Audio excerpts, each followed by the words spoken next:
ഞാൻ നിങ്ങളെ ഒരാളെ പരിചയപ്പെടുത്തുന്ന പേര് മുഹമ്മദ് ഫറൂഖ്. അദ്ദേഹം പാകിസ്ഥാൻ ഒറിജിനാണ്. ജനിച്ച് വളർന്നത് ബ്രിട്ടനിലാണ്. നേഴ്സായിരുന്നു, മെയിൽ നേഴ്സായിരുന്നു. NHSന്റെ ഉടമസ്ഥയിലുള്ള ആശുപത്രിയിലായിരുന്നു വർക്ക് ചെയ്തുകൊണ്ടിരുന്നത്. ഇയാളെ 2023 ബ്രിട്ടീഷ് പോലീസ് അറസ്റ്റ് ചെയ്തു.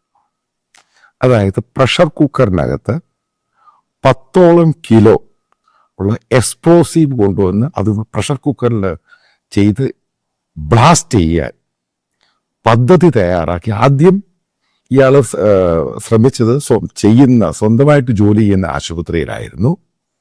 പിന്നീട് അവിടെ നടക്കാതെ വന്നപ്പോൾ തൊട്ടടുത്തുള്ള ലീഡ്സിലുള്ള സെന്റ് ജെയിംസ് ഹോസ്പിറ്റൽ, അവിടെയാണ് ഇത് എക്സിക്യൂട്ടീവ് ചെയ്യാൻ പ്ലാൻ ചെയ്തിരുന്നത്. എല്ലാം ശേഖരിച്ച് കൊണ്ടുവന്ന് അവിടെ സംശയം തോന്നിയ ഈ പറയുന്ന മുഹമ്മദ് ഫറൂഖിയുടെ കൂടെയുള്ള ഫ്രീമാൻ നാറ്റൻ എന്ന് പറയുന്നയാൾ സംശയം ഉണ്ടായി. അതിനുശേഷം അത് പോലീസിനെ അറിയിക്കുന്നു. പോലീസ് ഇൻവെസ്റ്റിഗേറ്റ് ചെയ്യുന്നു. ഇയാളെ പറ്റിയുള്ള ഡീറ്റെയിൽസ് ഒക്കെ എടുക്കുന്നു.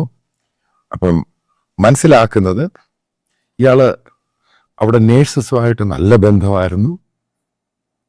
അവിടെ നേഴ്സസ് യൂണിയൻ അതിൻ്റെ നേതാവായിരുന്നു. ഓരോന്ന് കണക്ട് ചെയ്തോണം. അവിടെ നേഴ്സസ് അയാളെ വലിയ കാര്യമായിട്ട് വലിയ റെസ്പെക്റ്റോടാണ് കണ്ടിരുന്നത്. കാരണം പുറത്തൊക്കെ കാണിക്കുന്ന വളരെ ചിരിയും തമാശയും മുഴുവനും.